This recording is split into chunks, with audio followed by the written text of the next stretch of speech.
E aí, pessoal, tudo bem com vocês? Eu espero que sim. Sejam muito bem-vindos ao 6º episódio do Dupla Hélice Podcast. No episódio de hoje, a gente vai falar sobre um assunto muito top, que é a epilepsia. E para falar sobre esse assunto, temos dois convidados muito especiais que fazem parte do grupo de pesquisa de epilepsia experimental da Universidade Federal de Alagoas. Eu estou aqui com a Carmen e com o Júnior. Por favor, se apresentem pra gente. Olá, pessoal. Eu sou a Carmen Arrochelas, sou farmacêutica, integrante no GPIS, no grupo que estuda a epilepsia, e estaremos conversando nesse bate-papo sobre a epilepsia, algumas questões relacionadas aos tipos, formas de tratamento, o que ocorre de pesquisas lá no nosso grupo. Então vai ser uma conversa bem proveitosa, assim espero. Oi, gente, meu nome é Erivaldo Júnior, eu sou biólogo, faço parte também do grupo de pesquisa em epilepsia clínica experimental da UFAL, junto com a Carmen. Há um tempinho já, terminei o mestrado recentemente lá no grupo de pesquisa e vamos falar hoje um pouco sobre essa condição neurológica, discutir alguns pontos, falar o que a gente vem desenvolvendo lá no grupo de pesquisa. Então é isso, pessoal. Assim, para falar de epilepsia, que é um assunto muito vasto, Primeiro a gente precisa entender, todos os ouvintes, precisam entender o que é a epilepsia. O que é essa condição neurológica que desencadeia todo esse quadro convulsivo, Porque muitas pessoas pensam que a epilepsia é só voltada para convulsões, e seria muito importante para vocês elucidarem isso para a gente. Então, quando a gente fala em epilepsia, hoje, a gente consegue entender que ela faz parte de uma desordem neurológica. Mas antigamente não era bem assim que acontecia. Quando a gente vê o processo histórico da epilepsia, a gente consegue perceber que os povos antigos, as antigas civilizações, associavam muito essa condição de saúde a questões de possessões demoníacas e até mesmo possessões a situações em que deuses escolhiam um indivíduo e aquela pessoa era vangloriada, Ainda existia um povo naquela época que acreditava, isso na antiga Roma, inclusive, acreditava que a epilepsia ela era contagiosa, onde surgiu até o nome de um micro-organismo, o Epilepticus bacillus, uma bactéria que iria ali contaminar um indivíduo que tivesse contato com aquelas pessoas que estão apresentando aquelas manifestações motoras. Mas, na história da nossa humanidade, surgiram vários pesquisadores importantes, dentre eles Hipócrates, que é considerado inclusive o pai da medicina. E ele foi a pessoa que deu a porta de partida para o estudo da epilepsia. Então, Hipócrates foi a primeira pessoa que associou aquela condição dos tremores musculares a alguma alteração cerebral. E a partir de então, os novos pesquisadores começaram a focar mais no cérebro, qual é a influência da atividade do cérebro para que aquela característica dos tremores musculares pudesse acontecer. Infelizmente, gente, até hoje, existem pessoas que acreditam, sim, que a epilepsia está relacionada a questões místicas, a questões de possessões demoníacas, mas hoje nós conseguimos, pela ciência, conceituar a epilepsia como uma desordem neurológica que é caracterizada pela ocorrência de crises epiléticas espontâneas e recorrentes, que acontecem por quê? Porque ocorre uma hiperatividade neuronal. Nós temos as principais células do nosso cérebro, nosso sistema nervoso, que são os neurônios. Quando esses neurônios, eles começam a ter sua atividade, seu funcionamento de forma muito excessiva, a gente tem que entender que o controle do músculo esquelético, a contração e relaxamento, está diretamente ligada com a função do cérebro. A partir do momento que os neurônios do indivíduo passam a estar em uma atividade desregular, como no caso da epilepsia, isso influencia diretamente, certo? No perfil da contração e relaxamento da pessoa. E aí a gente consegue ver na sociedade um indivíduo tendo o que a gente chama de convulsão, é um indivíduo que perde por alguns segundos ou até minutos um controle, então seus músculos começam a contrair e relaxar, ou outras situações que a gente ainda vai conversar, né, que nem sempre é essa contração e relaxamento contínua. Existirão algumas formas além de manifestações que o corpo da pessoa que tem epilepsia pode manifestar. Mas de forma geral, gente, é uma desordem neurológica. Então, toda vez que a gente for lembrar da epilepsia, nós temos que lembrar dos neurônios que estão em atividade de forma desequilibrada, de tal forma que eles estão sendo ativados em excesso, certo? O interessante é que a gente percebe o quão importante é a evolução da ciência, né, e da pesquisa para a elucidação de todas as doenças, como na história da epilepsia. Imagina, na Idade Média eles viam, né, pessoas doentes como pessoas que estavam com demônio, né, com possessão, com algo bem ocultista. E com a evolução da ciência a gente percebe que não é isso, né, que na verdade é uma disfunção neuronal realmente e que precisa ser pesquisada, precisa ser estudada e precisa ser tratada. E sim, infelizmente existe o reflexo desse pensamento ainda nos dias atuais, fazendo com que exista muito preconceito ainda, muito estigma nos pacientes com epilepsia e muitas vezes partindo do próprio paciente que tem vergonha, que tem medo de se relacionar com a sociedade, né? Então, discutir sobre a epilepsia realmente é um tema muito importante, pessoal. Vocês estão de parabéns. Muito obrigado. Então, assim, a maioria das pessoas acham que a epilepsia só é uma crise convulsiva que acontece de repente e às vezes nem sabe como controlar. Mas eu acredito que existem diversos tipos, né, de epilepsia e seria muito importante para vocês elucidar esses tipos pra gente. Muito bem. Então, quando a gente fala em epilepsia, nós temos que lembrar que ela pode ser classificada. Então, de fato, existem tipos de epilepsias. Lembra que a epilepsia é uma desordem neurológica, né, onde o neurônio vai estar hiperativado e a gente vai ter que ver a causa, a etiologia, né? Então, a gente vai ter epilepsia do tipo genética, onde a causa dessa epilepsia é algum tipo de alteração genética que pode, inclusive, ser hereditária, tá? Então, existem epilepsias que a pessoa já nasce com a condição. Então, vai ser uma epilepsia do tipo genética. Mas existem epilepsias em que o indivíduo nasce, entre aspas, pessoal, normal para a condição, mas em algum momento da sua vida ele desenvolve a epilepsia.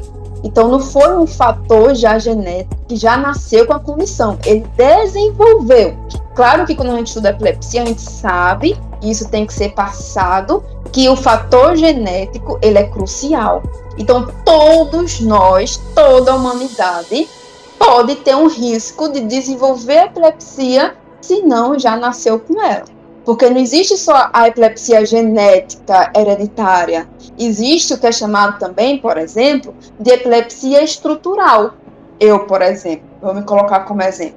Eu nasci, entre aspas, normal para a condição de epilepsia, mas isso não quer dizer que ao longo da minha vida eu não possa desenvolvê-la, porque existe epilepsia classificada como estrutural. Como assim estrutural? Eu posso passar por alguma situação de traumatismo craniano ou ter alguma doença que afete a alteração do meu cérebro, como uma inflamação, uma meningite, uma parasitose pode vir a afetar o meu tecido cerebral, né? Indivíduos por aí afora podem sofrer isquemia, né? Uma falta de oxigenação. Então, são exemplos de fatores que podem vir a fazer com que eu desenvolva a epilepsia. Então, é um fator que vai alterar o funcionamento do meu cérebro e, a partir daí, eu posso desenvolver a epilepsia estrutural, que não é diferente da epilepsia que a gente vê a classificação da genética. Não sei se dá para entender essa diferença dos dois. Uma característica muito interessante da epilepsia estrutural, ela tem muito fator relacionado ao que a gente escuta falar, o que acontece em crianças bem pequenininhas, que é a crise, melhor dizendo, uma convulsão febril. As crianças, quando são bem pequenininhas ali e passam por uma condição de uma febre muito alta, a ponto de convulsionar, essa criança tem que ser levada imediatamente ao médico, para que o médico faça toda uma avaliação, porque quando a pessoa tem uma crise desse tipo, uma crise febril, onde convulsiona, isso pode ser um fator de alterar o funcionamento cerebral. Então, aquela criança, ela não nasceu com epilepsia, mas ali ao longo da sua vida, logo no início, né, da sua vida ali, na fase da infância, por exemplo, pode acontecer algo que altere esse funcionamento. Então, epilepsia genética, epilepsia estrutural, infelizmente, pessoal, existem epilepsias ainda classificadas do tipo desconhecidas, mas epilepsia tipo desconhecida, por quê? Os médicos, né, a ciência ainda não consegue justificar, não consegue achar de fato uma causa, um motivo daquela epilepsia naquele indivíduo. Claro que existem muitos fatores econômicos, tá? Existem vários locais por aí afora onde os médicos eles não têm acesso ao que deveria, né, das suas ferramentas necessárias para fazer um diagnóstico mais assertivo. Então, muitas vezes, essa epilepsia de causa desconhecida é devido à dificuldade que o médico tem de fechar o diagnóstico, porque lembra que não adianta só dizer que é epilepsia, né? Tem que classificar. E aí, muitas vezes, o médico não tem as ferramentas necessárias, né? Ou ele consegue observar que as características daquele seu paciente não são semelhantes às epilepsias que já são conhecidas atualmente. Então, existem algumas classificações que tendem a ser desses tipos, certo? Ah, entendi. Então, no caso, mesmo que a pessoa não nasça com essa condição, durante a vida dela pode acontecer alguma coisa que cause um distúrbio neuronal que desencadeie essa epilepsia, né? Isso, exatamente. E para que desenvolva essa epilepsia, ela fica meio confuso das pessoas entenderem, mas a gente chama de predisposição genética. Vamos pegar o exemplo, o meu e do Júnior, né, que é o nosso outro convidado de hoje. Vamos supor que a gente sofra um acidente, o mesmo acidente. Deus nos livre, né, Júnior, esse momento acontecer, mas vamos pegar como exemplo, né? Mas vamos supor que a gente sofreu um acidente onde nós dois tivemos traumatismo craniano. Isso não quer dizer que nós dois podemos desenvolver epilepsia estrutural. Vai depender também da nossa base genética, que é o que a gente chama de predisposição genética. Pode ser que o meu corpo, o meu organismo, seja mais sensível. Então, o funcionamento dos meus neurônios possam ser mais sensíveis do que o do Júnior, fazendo com que o impacto que a gente teve na mesma intensidade desenvolva em mim uma alteração mais grave, desencadeando uma epilepsia, mas a condição genética do Júnior já é um pouco diferente da minha e faz com que ele seja um pouco mais resistente a essa alteração neuronal mais intensa. Então, gente, não tem por onde fugir, né? A nossa vida depende muito das nossas questões genéticas. Então, existe uma confusão muito grande, epilepsia genética e epilepsia estrutural. Mas se ainda tiver sobrado algum tipo de dúvida em relação a isso, não sei se o Júnior queira complementar com alguma coisa a mais, mas eu preciso que vocês entendam que a epilepsia estrutural também depende da predisposição genética do indivíduo. Isso. Só para ressaltar, esses dois tipos de epilepsia têm um fator genético, né? A genética, a diferença é que o fator genético será determinante para desencadear esse tipo de epilepsia. No caso da estrutural, a gente chama de limiar genético. Aquele paciente ele vai ter uma predisposição, como a Carmen falou, que geralmente isso é determinado por polimorfismos, né, que são alterações ali na sequência de DNA que pode variar de acordo com o fator ambiental. Então isso vai variar de população para população, né? A susceptibilidade genética que os pacientes, por exemplo, de Alagoas apresentam não significa que vai ser a mesma dos pacientes do sul do Brasil. Então, por isso que a gente estuda muito essa variabilidade genética na epilepsia, porque essa susceptibilidade é muito importante para desencadear esse tipo de epilepsia estrutural, que aí é necessário primeiramente um insulto epileptogênico, como a Carmen falou, uma infecção no cérebro, um tumor, um acidente vascular cerebral, enfim. Mas para que isso seja desenvolvido, é necessário esse limiar genético, é necessário que esse limiar genético seja alcançado. Isso é muito interessante, Júnior, porque a gente percebe que mesmo que, assim, a pessoa não tenha nascido com uma condição genética muito favorável à epilepsia, mas mesmo com a epilepsia estrutural ainda tem alguma vertente, né, genética em si. Mas também a gente percebe que, assim, a epilepsia, ela se apresenta, né, fenotipicamente, como quadros de convulsões espontâneas, né? Só que a gente elucidou, né? A gente percebeu que existem vários tipos de epilepsia. E essas epilepsias, quais são os possíveis estímulos, né, que causariam esse quadro de convulsão em um paciente epilético? Privação de sono, estresse. Então, quando a gente observa ali um paciente, nós temos que entender que o seu tecido cerebral, né, o seu cérebro, ele está com uma alteração funcional. Muitas vezes essa alteração funcional está relacionada à inflamação, à produção do que é chamado de espécies reativas de oxigênio, né? Então existe todo ali um conjunto que é maléfico para o funcionamento do nosso tecido, né, do nosso sistema nervoso. E quando aquela pessoa tem hábitos de vida, que a gente aprende, né, que hábitos de vida possam vir a causar prejuízos no nosso organismo, então quando a pessoa tem privação de sono, ela pode ter um risco, uma pessoa que tem epilepsia, certo? Ela pode ter um risco de desenvolver uma crise convulsiva. Passou por um estresse, a gente consegue observar muito que pacientes, assim, quando acordam, apresentam crises convulsivas. Então, esse ato de acordar, né, depender de como foi acordado, da interrupção do sono, por exemplo, pode gerar esse estresse, essa alteração. Existem pacientes que são um pouco mais sensíveis, por exemplo, se eles fizerem consumo de bebida alcoólica, isso pode desencadear, né, o surgimento de uma crise convulsiva naquele momento.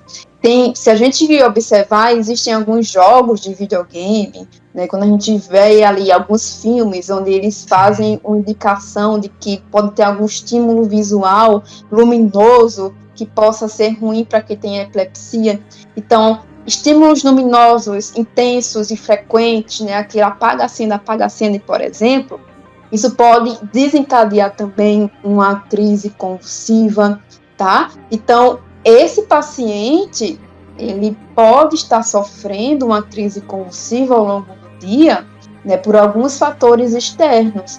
Mas se isso acontece, a gente tem, assim, como pensar ou tentar deduzir que ele não está fazendo o uso do seu tratamento, do seu medicamento, ou se ele faz o uso do medicamento, não está tendo uma eficácia muito boa, porque é exatamente, né, os medicamentos, eles servem para controlar essa frequência de crises que ocorrem ao longo do dia. Então, por exemplo, eu presenciei em algum momento da minha vida uma adolescente tendo uma crise convulsiva. Ela estava indo, né, para sua escola e ela teve uma crise convulsiva. E ali, quando o pessoal foi tentar ajudar ela, descobriu-se que ela não tinha tomado medicamento naquele dia. Tá? Então, a gente ainda vai conversar um pouquinho, né, sobre esse tópico de medicamentos, mas muitas vezes esses fatores estressores, né, privação de sono, estresse, mas, gente, pelo amor de Deus, quem hoje em dia não vive estressado, né? Então, são situações... Pois é.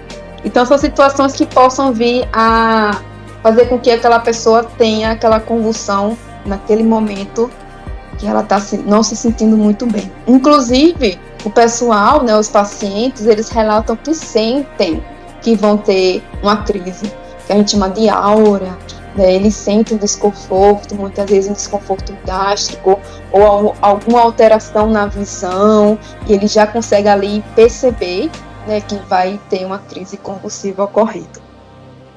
Entendi. Assim, você falou sobre a emissão de feixes de luz, né? Eu lembro que a primeira vez que eu presenciei uma crise convulsiva foi também um adolescente, e foi por emissão de feixes de luz. Foi uma festa e aí tinham várias luzes e simplesmente ela entrou em convulsão, assim, por essa tanta sensibilidade, né, esses feixes. Isso, então é importante ter cuidado, né? Porque, infelizmente, esses fatores podem ser desencadeantes da crise. Outra coisa que a gente gostaria de saber é que, assim, eu tinha assistido até um podcast que teve o Miguel Nicoleles, né, que ele é um médico e também ele é um neurocientista muito famoso.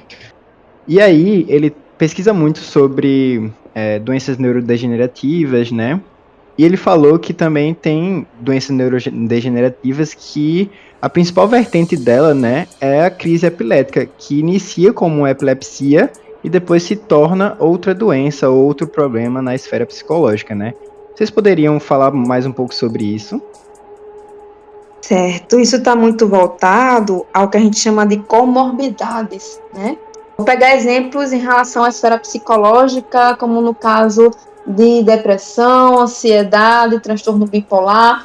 Então, o indivíduo, quando ele desenvolve, se for uma epilepsia estrutural, por exemplo, né? Quando ele passa a se tornar um paciente com epilepsia, então, aquele ambiente neuronal, a gente precisa relembrar um pouquinho só, minha gente, de fisiologia, né? Quando a gente aprende lá nessa disciplina que existe a comunicação entre os neurônios e a gente dá nome de sinapses.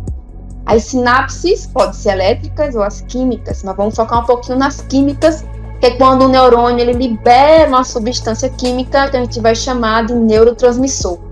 Então, a gente conhece neurotransmissores como dopamina, a serotonina, noradrenalina, que um neurônio libera e essa substância que foi liberada vai agir num outro neurônio que está à frente dele, né? Que a gente chama de neurônio pré-sináptico e neurônio pós-sináptico. E qual a importância do estar falando desses neurotransmissores, né? Porque a depender dos níveis, ou seja, da quantidade desses neurotransmissores no nosso tecido cerebral, isso pode desencadear o que a gente chama de transtornos mentais. Então, quando o indivíduo ele tem uma crise convulsiva e é intensa, que não consegue ser controlada ou associada a várias outras causas ali, isso pode diretamente desregular os níveis desses transmissores. Esses neurotransmissores desregulados podem ocasionar outros problemas a nível do sistema nervoso central. E a gente entende, por exemplo, quando o indivíduo ele tem uma dificuldade ali na regulação de serotonina ou da noradrenalina, ele pode estar desenvolvendo um quadro depressivo. Ou quando aquele indivíduo ele tem ali algum tipo de desbalanço de neurotransmissores, fazendo com que os de caráter mais excitatórios, lembra que eu comentei no começo que os neurônios ficam mais rápidos, né?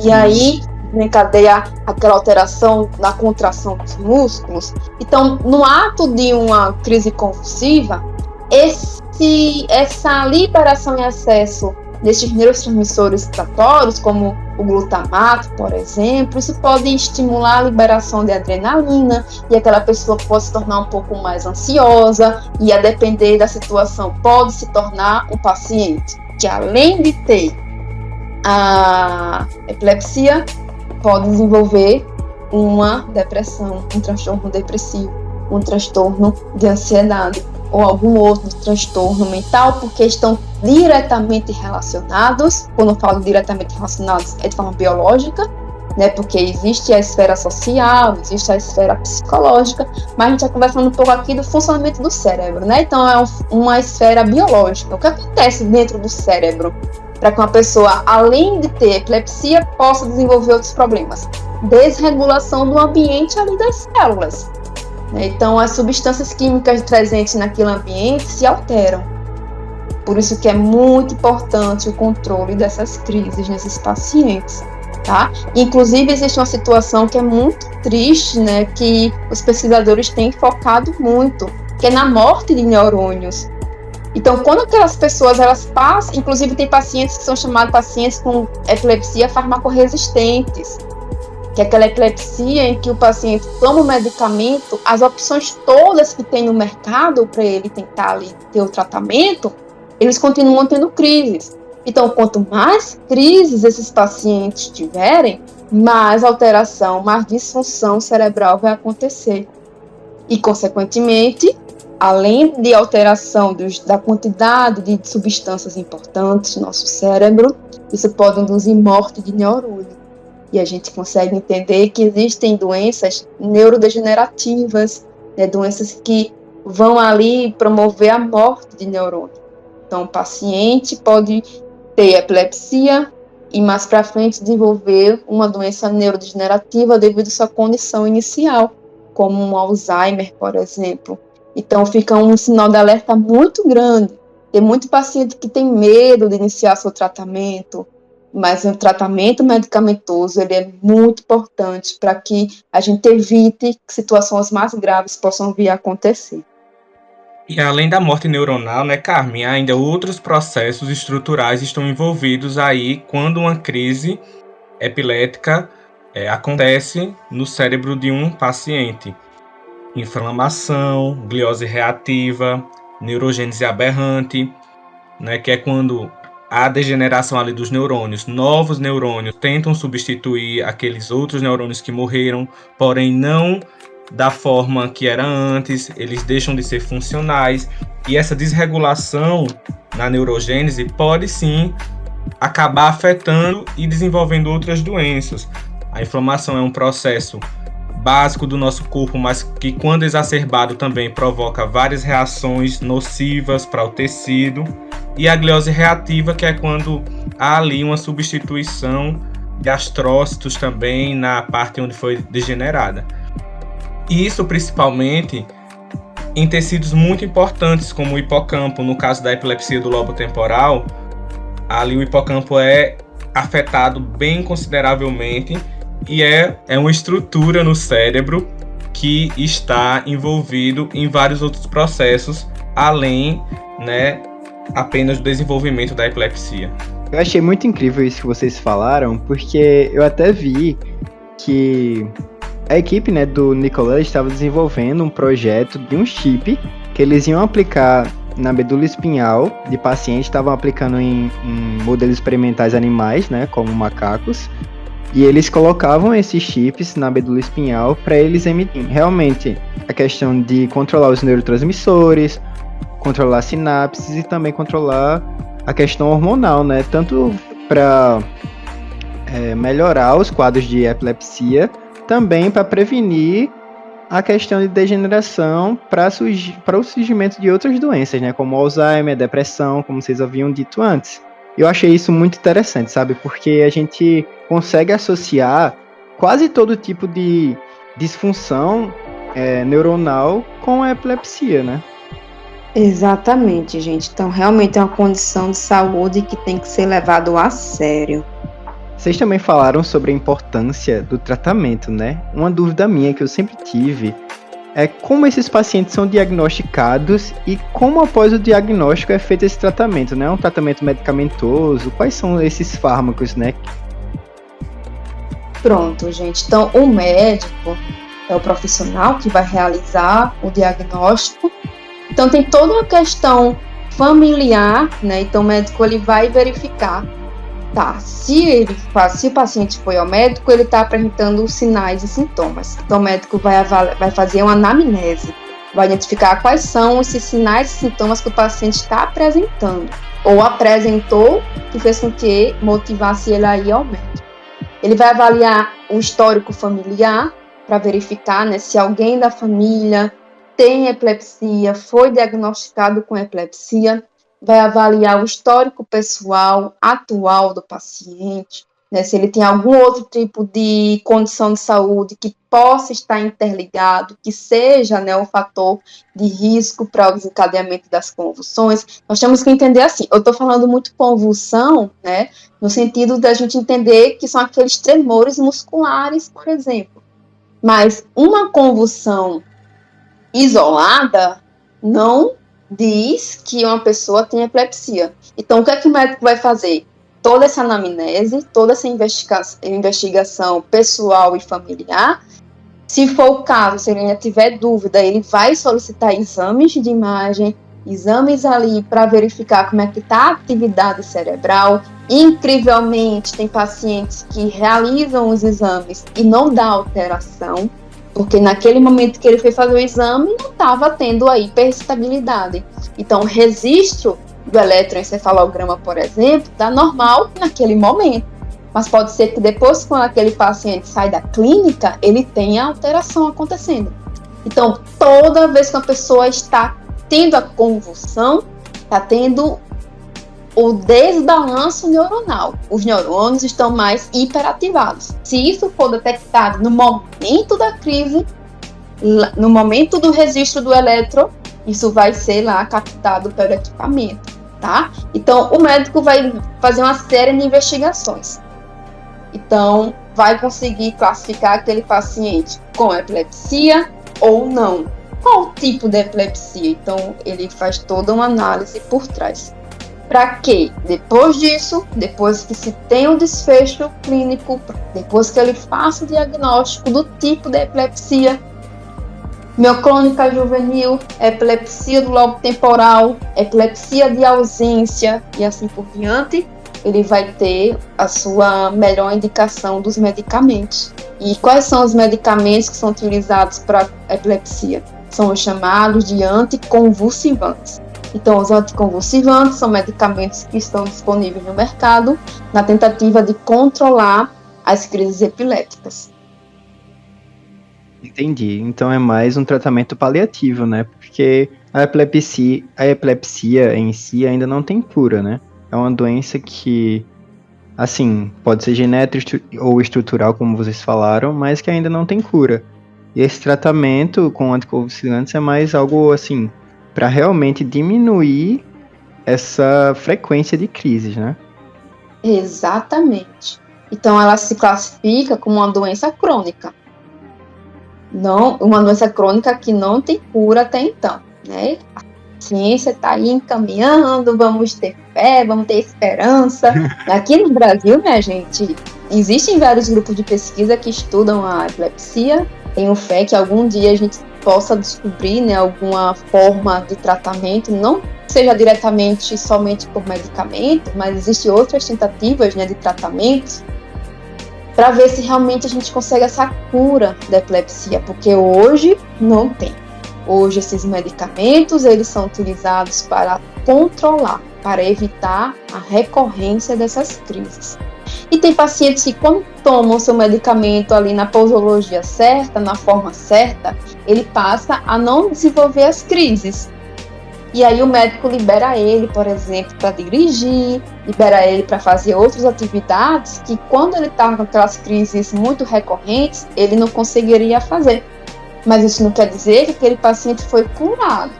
Quer dizer que as suas crises foram muito bem controladas. Mas que lá na frente, se tiver algum fator precipitante, ou seja, se tiver alguma situação, lembra da condição do estresse, por exemplo?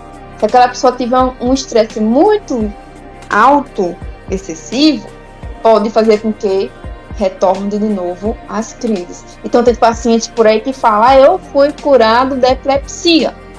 Mas a gente sabe que a epilepsia não tem cura até hoje. Esse paciente que fala isso é um paciente que está muito bem controlado suas crises devido a um tratamento assertivo, um tratamento que foi muito eficaz para ele. Mas, infelizmente, se ele se deparar com alguma situação que ocasione uma desregulação neuronal, as crises vão voltar a acontecer. Então, foi muito interessante, né, toda essa parte de epilepsia que vocês comentaram, toda a história, a origem, o diagnóstico, o tratamento. Mas agora vamos falar sobre ciência e sobre as pesquisas, né? Porque é isso que é a nossa paixão e é isso que vocês fazem no GPIS, né? Que é o grupo de epilepsia experimental. Assim, eu queria entender como funciona, né? Porque eu e o Thiago, a gente participou, né, desse grupo como estagiários. O Thiago não pôde comparecer, né, nesse episódio do podcast, mas, assim, a gente acompanhou vocês em algumas pesquisas e lá é fantástico, é realmente fascinante. Tem vários tipos de pesquisas diferentes. E o grupo também são vários tipos de pesquisadores, doutorandos, mestrandos, e a gente queria que vocês explicassem como funciona o grupo de pesquisa de vocês, né? Então, o grupo ele é dividido em duas vertentes, a parte clínica e a parte experimental. Hoje o grupo tem um maior foco na área experimental, na pesquisa ali em animais. Quando ele iniciou na parte clínica,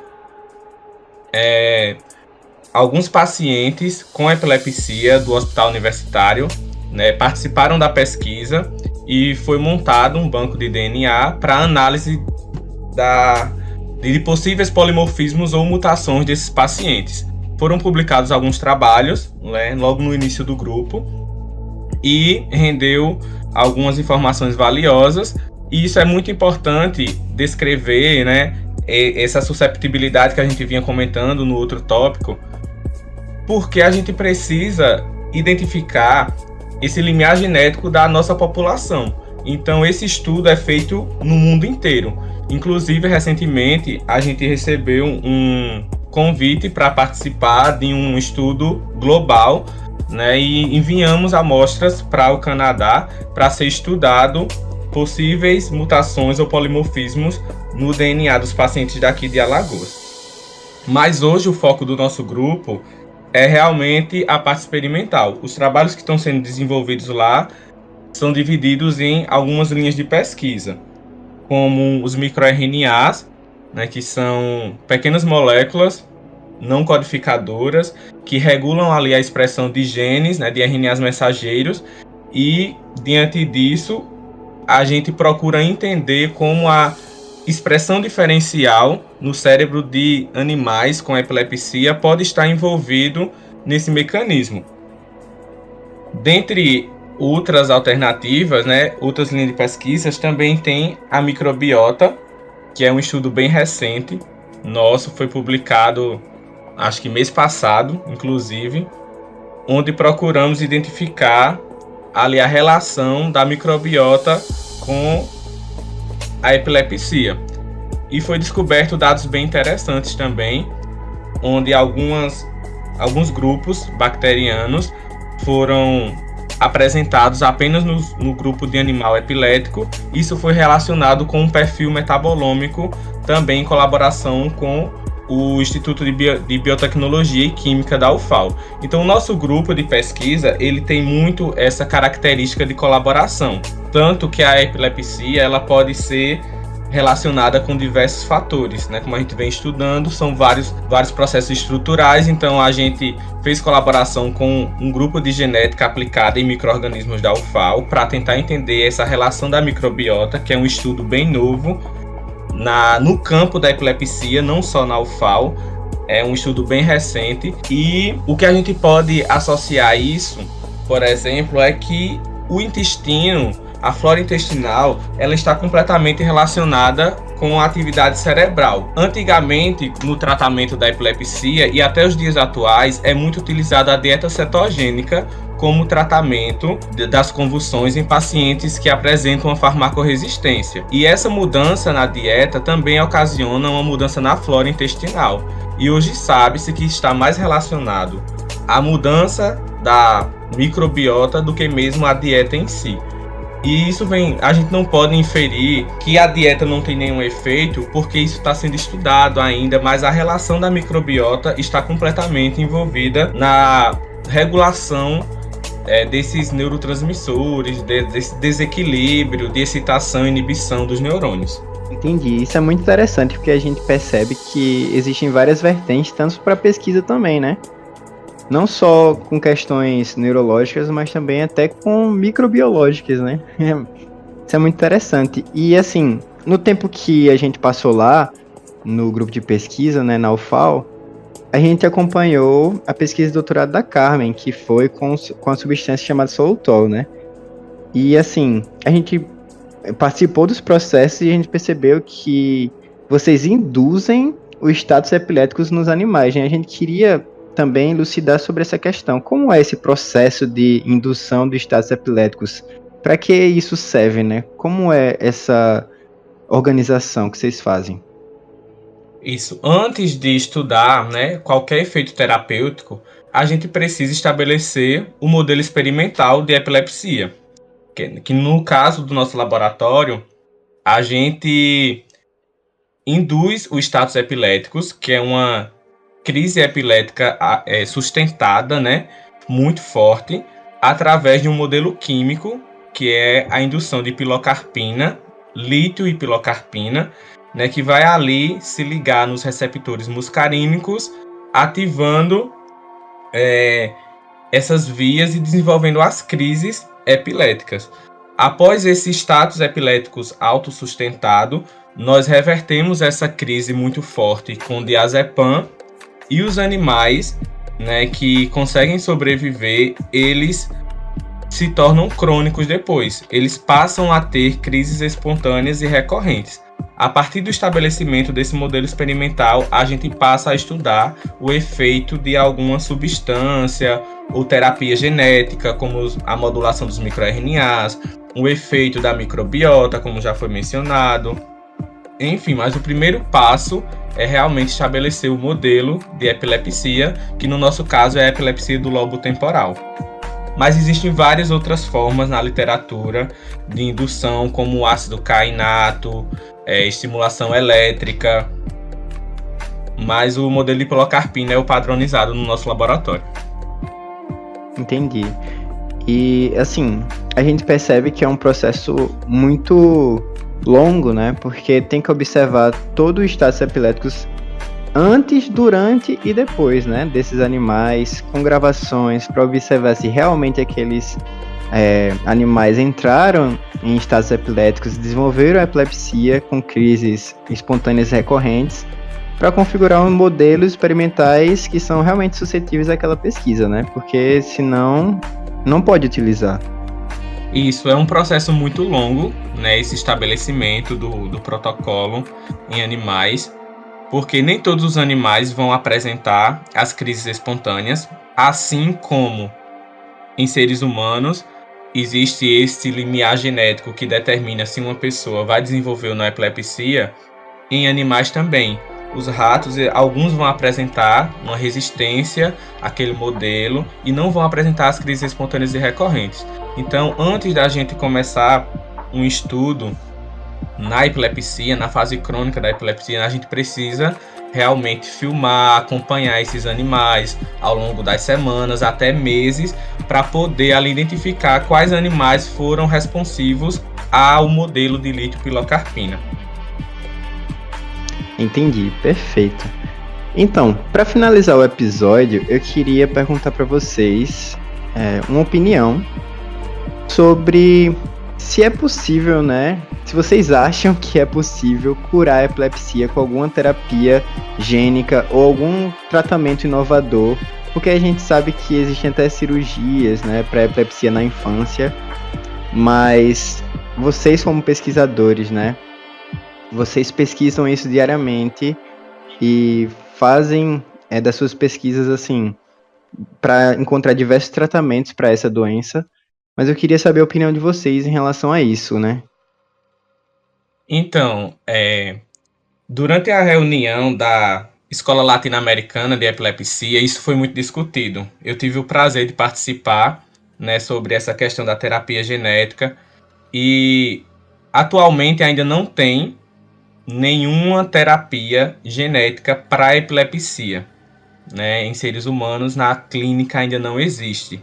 Está sendo estudado, né? Mas isso é muito interessante e nos dá esperança porque várias outras doenças neurológicas já têm, não aqui no Brasil, mas nos Estados Unidos e em outros países, como o medicamento MRG-107.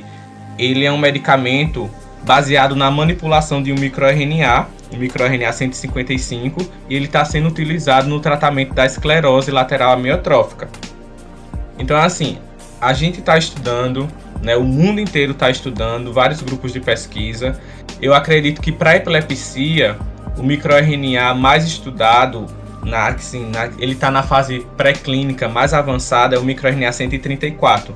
Tem muitos estudos em vários grupos de pesquisa do mundo inteiro e os resultados são muito promissores. Né? Eu acho que a gente está chegando lá. E não só em microRNA, né? Você falou assim, terapia gênica, mas além dos microRNAs, tem várias outras formas de manipular ali o genoma ou a expressão gênica, né? E, de certa forma, desenvolver uma potencial nova ferramenta para tratar a epilepsia ou outra doença neurológica. Entendi. A gente percebe o quão importante é a ciência, né? Porque, assim, antigamente, até alguns anos atrás, nem sentia essa pesquisa toda em relação à genética, a microRNA, e hoje em dia evoluiu muito. E imagina daqui a 5, 10 anos como vão estar as pesquisas relacionadas às doenças neurodegenerativas, né? E a gente tem muita esperança, né? Que a ciência, tanto no Brasil como no mundo, né, consiga resolver esse problema, porque com todo esse conteúdo que vocês mostraram pra gente, a gente percebe que a epilepsia não é uma doença simples. Ela é uma doença que pode gerar diversas outras doenças, né? Ela pode gerar diversos outros fatores que podem prejudicar ainda mais o paciente. E